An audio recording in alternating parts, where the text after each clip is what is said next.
Hey, how's it going? Welcome back for another podcast. I'm Paul. And I'm Mark. What are we doing today? We are putting together a cedar strip canoe. We're freezing our butts off. Yeah, in the process, we're freezing.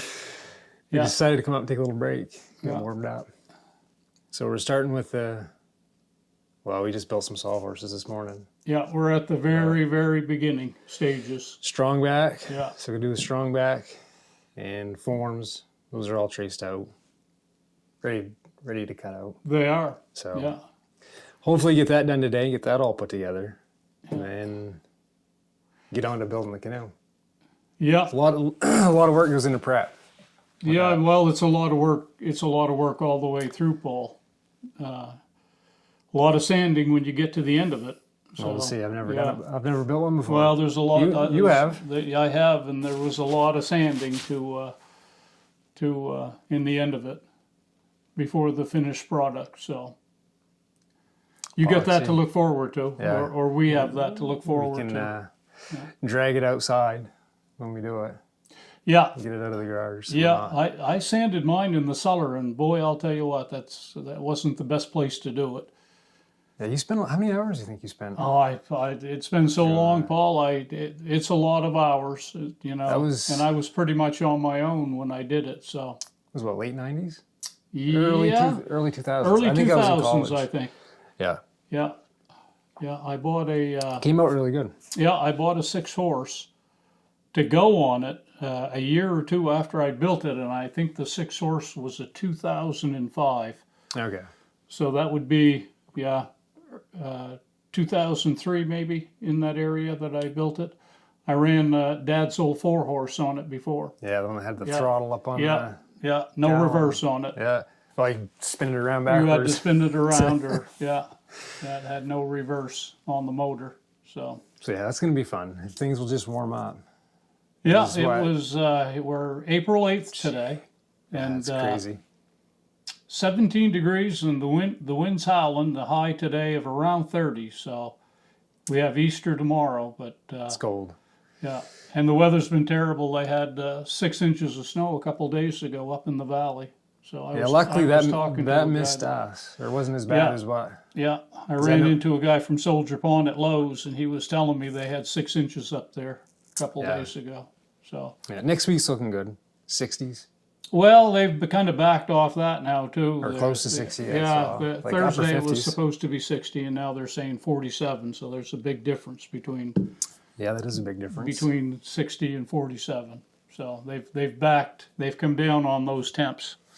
So I was hoping to lose quite a bit of snow next week, but maybe not as much as I'd hoped for. No, we were just talking. They're still making ice last night. Yep. For crying out loud. Still piling snow on top and making ice. Yeah. So we figured we'd come inside and get warmed up. Yeah. Have a cup of coffee. Talk about more fishing. Yeah. Yeah. Yeah. Dry fly fishing. Yeah.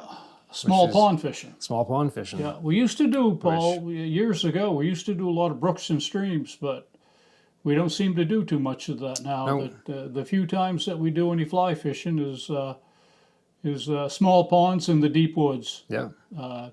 Hike-in ponds. And Can't drive to them. Can't drive to them. Yeah, they're hike-in ponds. And that's, I mean, that's kind of where I cut my teeth. Yeah, you started out at a young age there. Fly fishing, small ponds, fly fishing only ponds. Yeah.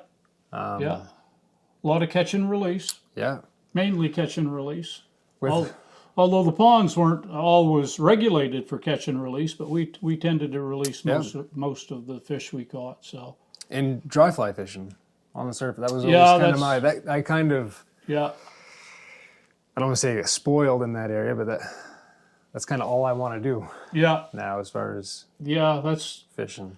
Most people that fly fish, I think if they had they'll do whatever a lot of times what the conditions, conditions dictate to catch fish, whether it's streamers or nymphs, but we tend to want to catch them on the surface. Yep. More of a visual game there. Yeah. Yeah. Being able to see the fish and come up and strike. Most of the ponds are shallow. Yeah. Healthy aquatic life as far as insect activity. Yeah. And one of the things when I was a kid growing up is you would see people would be fishing these ponds and you would see other people fishing and they would leave. It would be slow fishing until 8 o'clock. Yeah. Right once the sun sets. Yeah. And things start getting dark. From that point, you kind of got like a magic hour or whatever. Right. And beyond dark, the pond would just come alive. Yeah. Sometimes it looks like it's boiling. Yeah. With fish jumping. We always noticed. People would leave before that. Yeah. And we always noticed that some of the ponds we fished, the guides from some of the sporting camps around that area, they would come in and they would do that. They would leave 4:30, 5 o'clock to get the sports back for supper. Dinner. Yeah. And they really missed the best fishing, but I guess that's the way they did it. So I can remember on one pond, it was actually first day of summer, it's the longest day of the year, and full moon. And I remember we fished, it must have been like 9:45, 10 o'clock.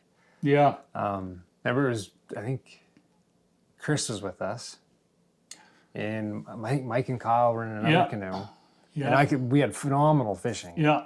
And you could, in the moonlight, you could just see across the water, and you couldn't, if you looked directly at your fly, you couldn't see it.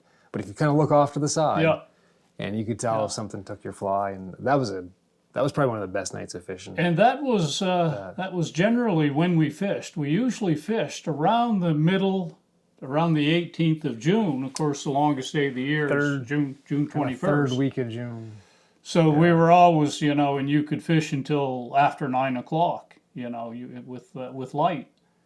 And I remember times, on a small pond up in the DeBully area, and fishing after 9 o'clock, and you would fish right in the rocks, right in the shallow water, and do real well.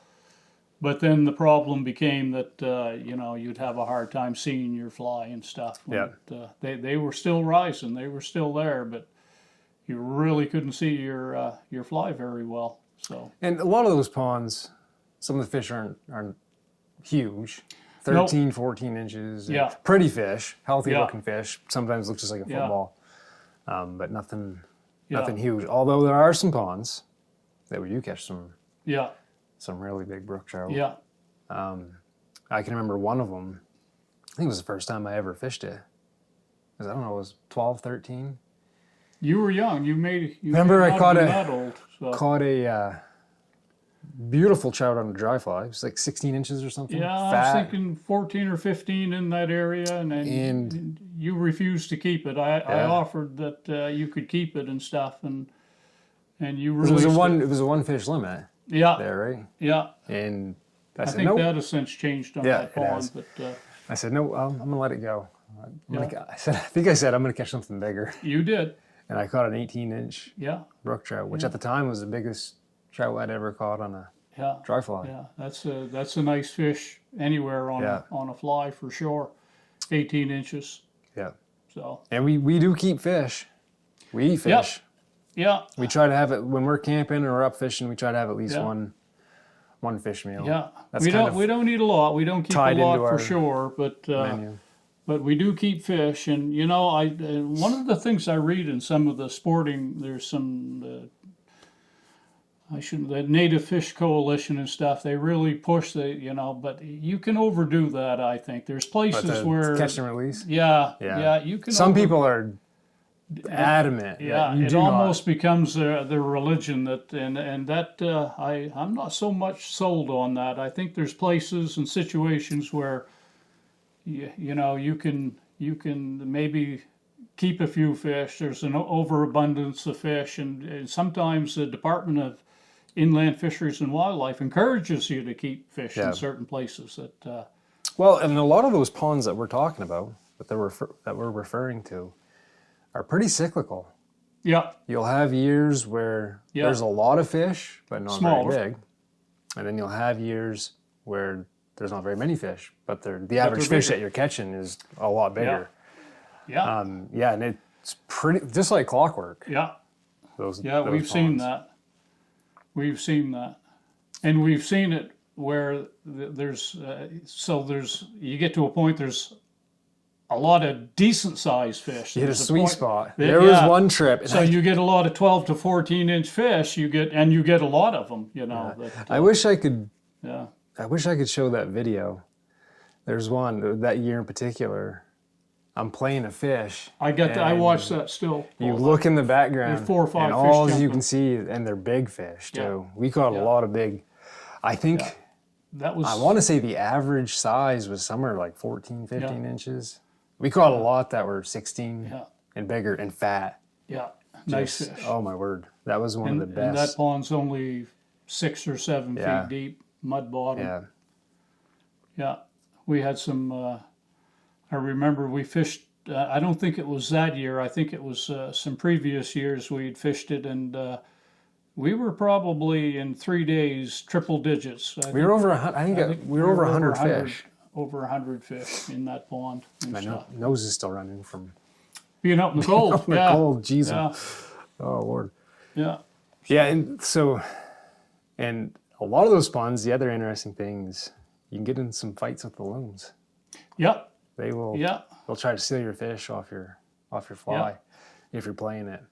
They become conditioned if they hear water splashing or your excitement, or some excitement. Even in your they come voice, right over by the canoe. Yeah, you can put your hand in the water and splash it. Yeah, remember we were playing. We had some other buddies with us there, and we were playing. We started messing with. It was early in the day. Fishing was slow, and sun was still up high, and you put your hand in the water and splash around that loon. It'd come right over, and you'd wash it. It'd swim right underneath the canoe. Yeah, you could look down and you'd reach right down and grab it if. Yeah.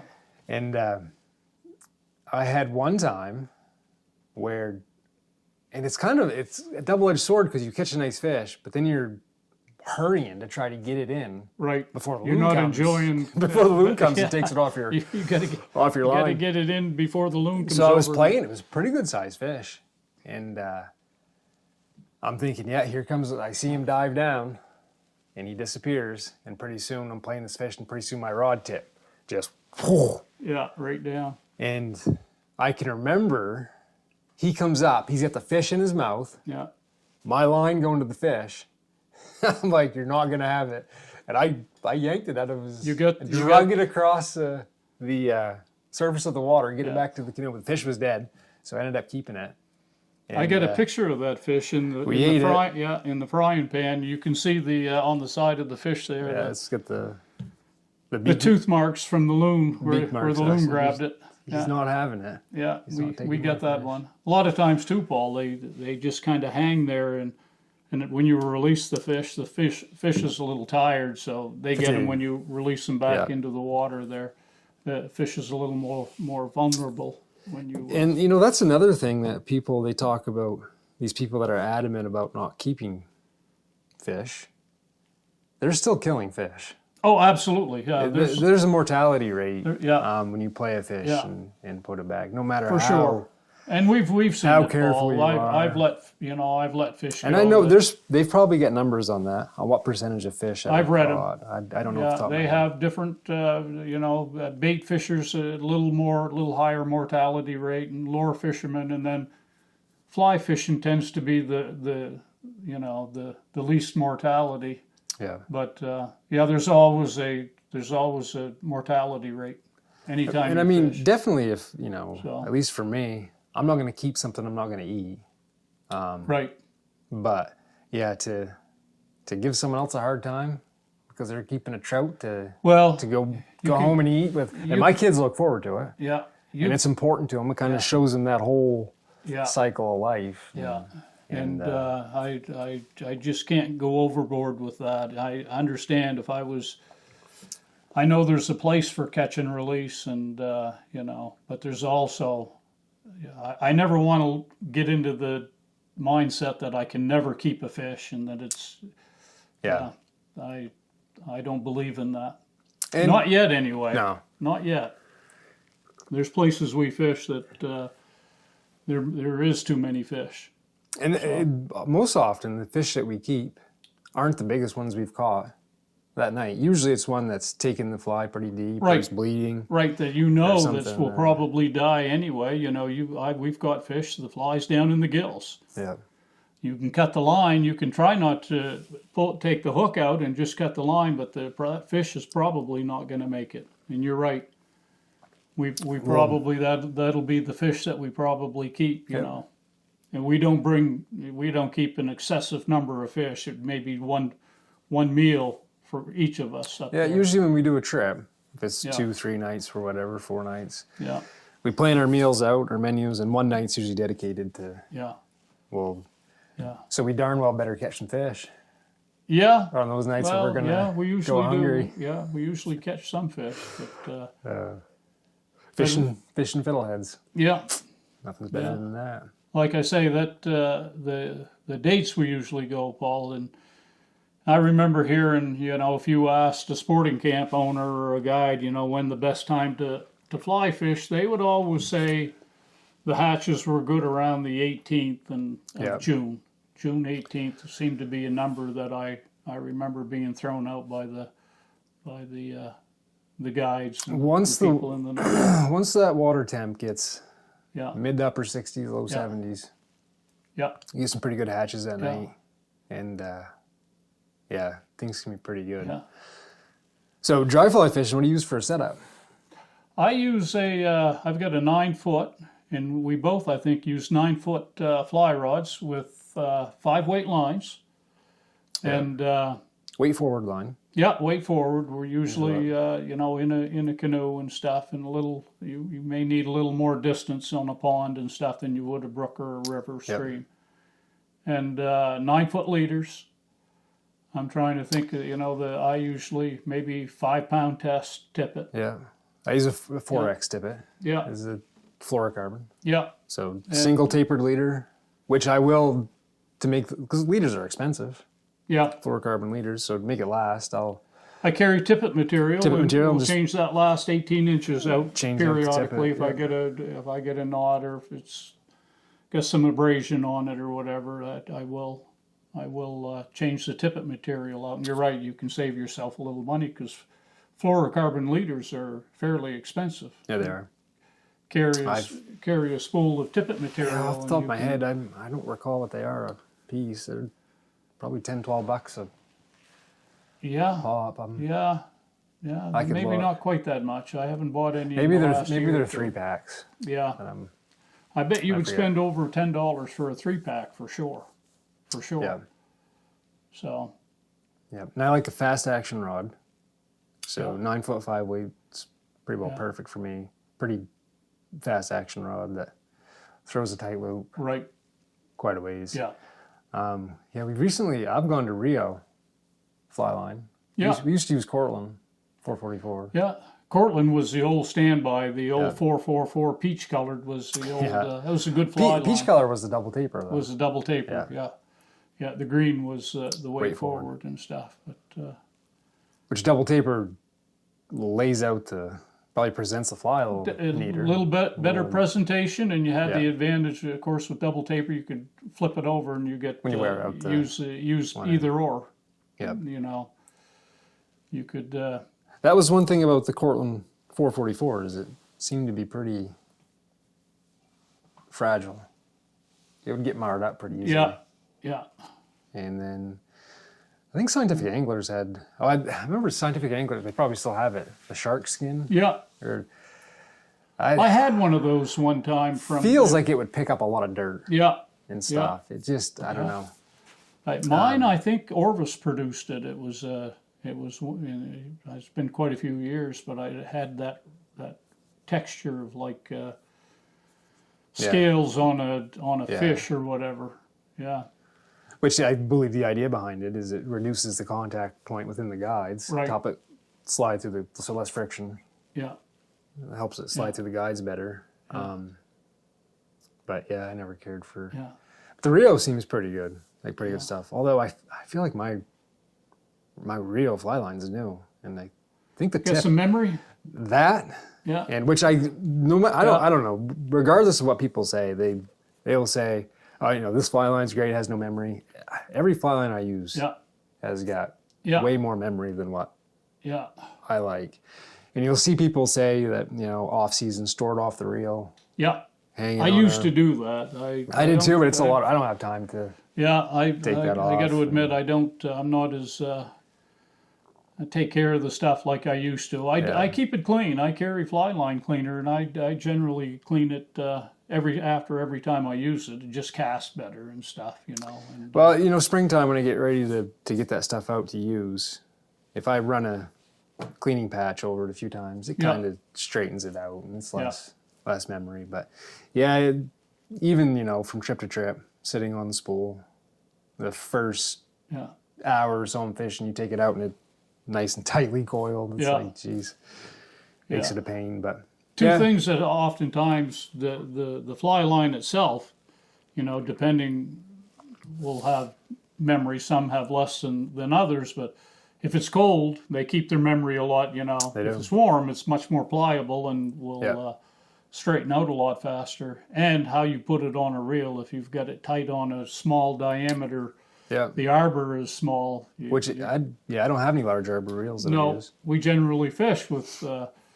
we're not too concerned about getting into backing and all that stuff. So we go for light reels and that match up well with light rods and light tackle. Yeah. So don't play a lot of fish on the reel. No. Most of it's just stripping in, and even big fish. Yeah. Just strip it in. Yeah. Go that way. I don't know if I've ever, in all the years I fly fished on ponds, ever had to worry about getting into the backing or anything like that. So we do put backing on it, just more so to build up the arbor of the reel, to have less memory on the fly line. So, Every now and then you get one, salmon in particular. Yeah. They'll strip out some line. That's a nice one. Yeah. Well, usually we're trolling then, though. And we're close to the backing we get anyway. most of the fly line out. Or we're on the backing. We're very close to. Yeah, in that situation, I've been into the backing many times. Yeah. Many times trolling, but not so much fly fishing. So. Yeah, so usually end of May, beginning of June, we start. Yep. And it's a good transition because you ice out fish for basically a month, and the water gets too warm. Yep. To catch fish the way that we like to catch fish. You can go deep. Right. But at that point, we're kind of thinking about dry fly fishing and kind of move on from there. Yeah. Then the bummer is midsummer. Well, you know, though, Paul, there's one thing that we've never taken advantage of up there, and that's the hexagenia hatch, the green drake, they call it. That can be a big deal, and I don't know, we just never. And that's what they call the 4th of July, that first week of July. Yeah. And we've never, that's something I got to take advantage of. I've got to. It's one of those things, like with most things fishing, is you kind of got to consistently be there and go to kind of hit it right. Right. Because you can't say it's going to be the 4th of July like every year. Right. And show up and. That's, right. You got to kind of generally, that's the time frame that they give, a good general time frame that we've done it a few times on big lakes for salmon. Yeah, we've never hit the small ponds for that. No, we haven't. And the problem, and they swear they say it's good. Oh, it's fantastic fishing. Yeah. I've read too many articles and talked to too many people that have done it, and they swear by it that it's some of the best fly fishing you can have. And where we are up at the lake and the Fish River chain of lakes, that hatch has almost disappeared. It's nothing like it used to be 30 or 40 years ago. And I don't know the environmental reasons for it, but the number of I've heard people speculate on it could be insecticides or stuff like that, agricultural related stuff that spills over into the watershed and and affects the aquatic life. Yeah, I do know that I can remember as a young man that the hatch was unbelievable. On all the lakes up there, I can remember thousands on the screened-in porch at the camp. Yeah, and there are thousands of them. And you would every morning you'd look at you'd go around the shore, and the casings from those hexagenia would be all washed up on shore. I mean, by the tens of thousands and stuff. And I haven't seen that in decades and decades. for whatever reason. Yeah, you'd get some big fish. They brought up the big fish for sure. Yeah. Yeah. Yeah. Some of those lakes were real popular for fly fishing in the evenings in the 1st of July for big trout and big salmon. Yeah. So, still are some on some of the lakes, but it's certainly, from what I understand, what I've seen too, I have tried it a couple times. It's nothing what it used to be. Yeah. So seems to be the commonality. It's nothing like it used to be. Right. You hear that all the time. Yeah. With everything. Yeah. Well, the turkey hunting's a lot better than it used to be. Actually, I've got turkeys out back here. I might try it in the spring. Yeah. Coming down from the lake, just the last time I was up to the camp a few days ago, there was 2 big toms in woodland sitting in the driveway. I mean, big beards. Yeah. Lacey sent me a picture not too long ago at work. I think there was 15, 18 walking across the lawn. Yeah. Like they're itching to get on the hanging pole. Yeah. Yeah.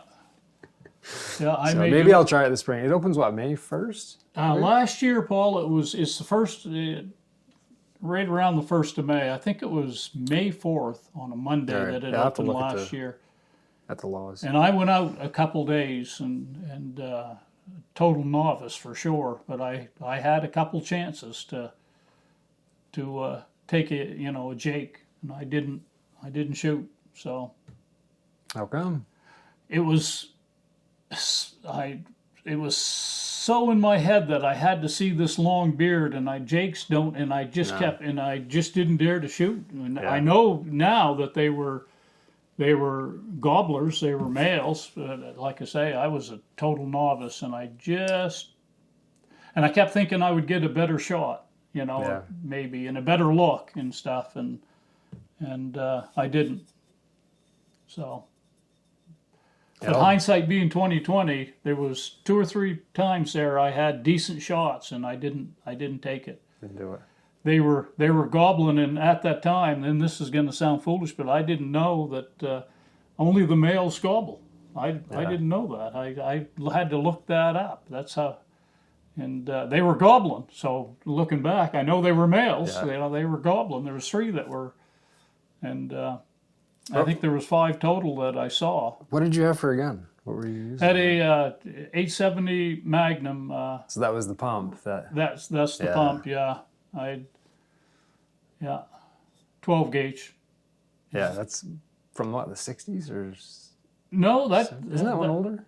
That gun was given to me by an uncle in San Diego, California, and he had claimed that gun was never fired. It's in mint condition. Yeah, it's a premium, beautiful gun. It is. It's one of the nice. It's a Magnum. It's set up for 3 or 3.5 inch shells. So he had a slug barrel with it too. Got a slug barrel. Never had it on the gun, but I do have a slug barrel with it.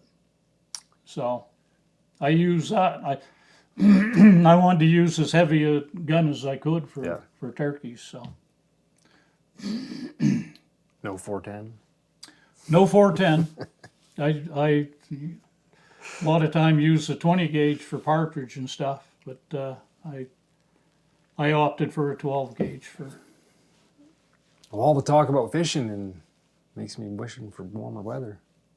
Yeah. Jeez, It'll come.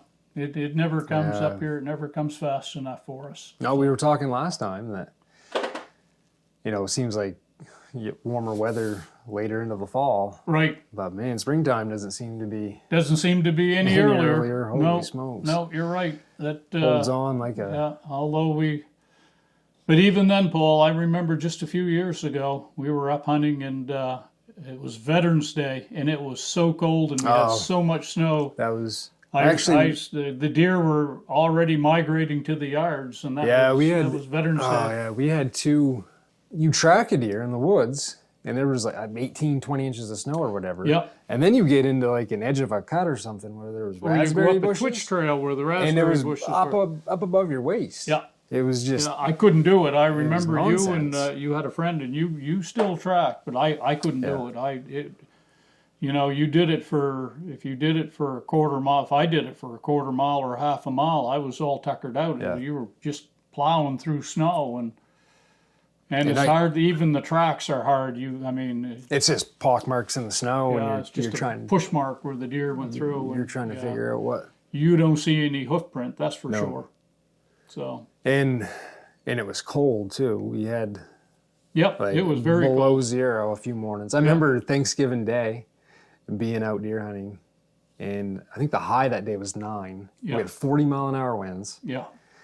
And I got back to the truck. I was like, "What the heck are we doing?" Like, it was not. Yeah. It was not comfortable in any way, shape, or form. But yeah, so I remember that year. It was one of those 2 years. You wanted to go muzzle loading, and then we got another snowstorm. Yep. And that was, you're like, I can't even. Yep.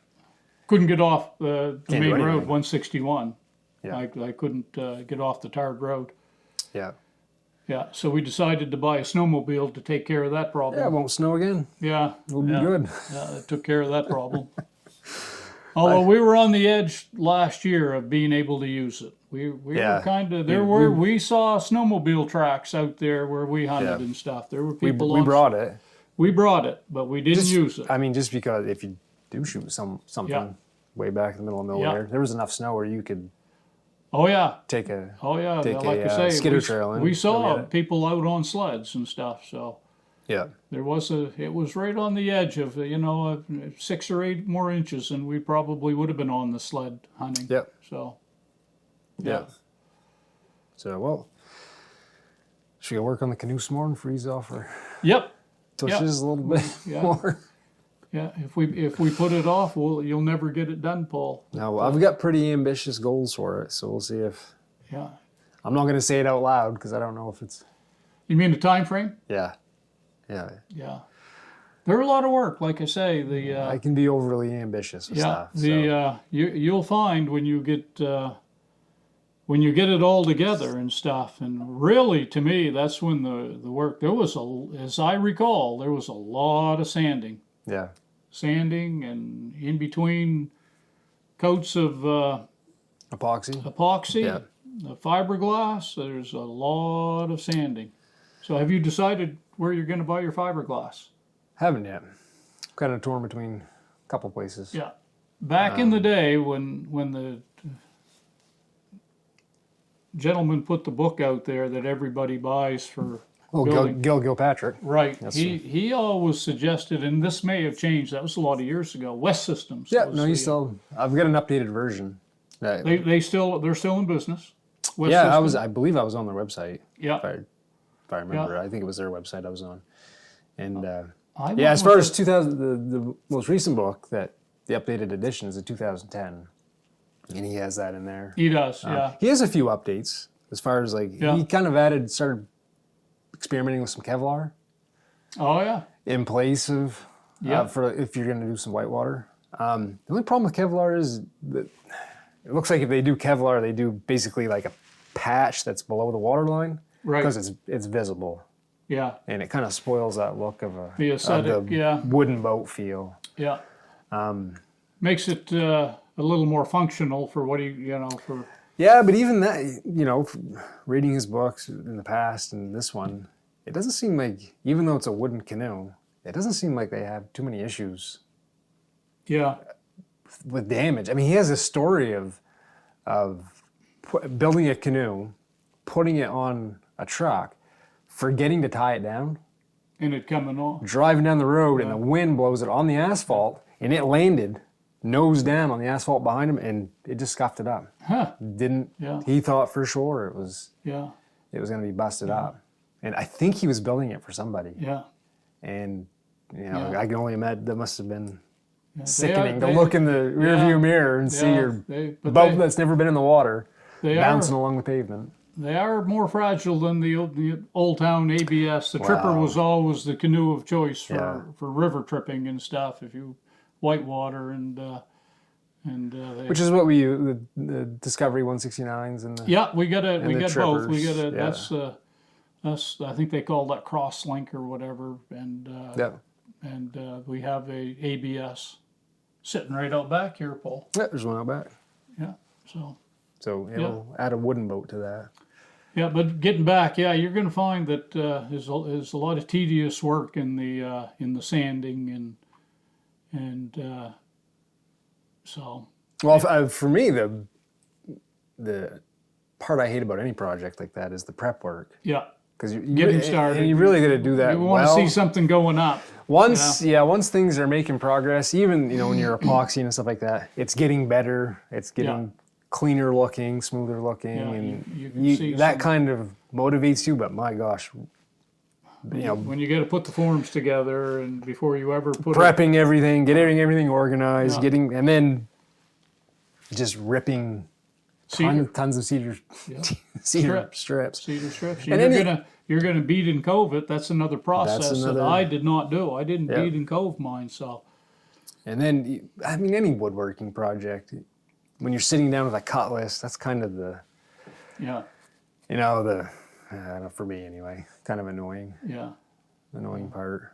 I do like getting rough cut lumber, and I enjoy the planing and milling it, because I like that whole, you get a piece of rough cut wood, you really can't see the grain and stuff in it, and it kind of, once you plane it and join it and all that good stuff, it comes to life, and you can see all the little nuances in it, all the character that's in the wood. And so I do enjoy that part of it. But yeah, cutting all the strips, that's going to be a blast. Can't wait to do that. Yeah. Jeez. I'll have you do it. Well, I did it with a little cheap table saw, and I didn't bead and cove them. I was a little, probably a lot less meticulous than you're going to be. You're probably, your standards are going to be a little higher than mine were. If I could put a functional canoe together, I was going to be happy. And you did. It came out good. Yeah, it was all right. After you do anything the first time, you always say, well, if I did it again, I would do this, and I could do it so much better in this area, and I would change this. You always do that. I did it with mine. I thought, man, if I did it again, I could build a canoe so much better. No, it's like anything. Anything you build, you learn. Especially doing something on your first time. That was my first time for sure. And and I've never built another one. So I'd like to build several. Well, one of the advantage you have is you're going to have the strong back in the form, which I had borrowed one and returned it. So and I've got plans for the strong back too, to be adjustable. Yeah. And I didn't have a place to I do it. Basically, do any size canoe. Yeah. And going forward, once everything's done. I did it I didn't have a place to build a good place to build a canoe. I did it in the cellar, and that was not a good place to. Kind of a funny story there. Didn't know if you're going to be able to get it out. I didn't. It was such a big canoe. It was a Grand Laker, and I'm looking at a Bilko door, and I'm going. So my plan was, do not finish the canoe in the cellar. Yeah. Leave the gunnels off and the thwarts out of it and everything, so you've got a little flexibility. You can. Bend it a little bit. It just fit. Holy smokes! And it worked. I got it out, and then I put the bones to it, the thwart and the gunnels on the out in the dooryard. So it worked. Would have been a pretty piece of furniture left. But when I was building it, I had no guarantee that was going to fit out the Bilko door. So. Yeah. It was tight. But it worked. It worked. Yeah. Well, we should probably get to work. Yeah. Speaking of that, so. Yeah. Yeah, little overview of fishing.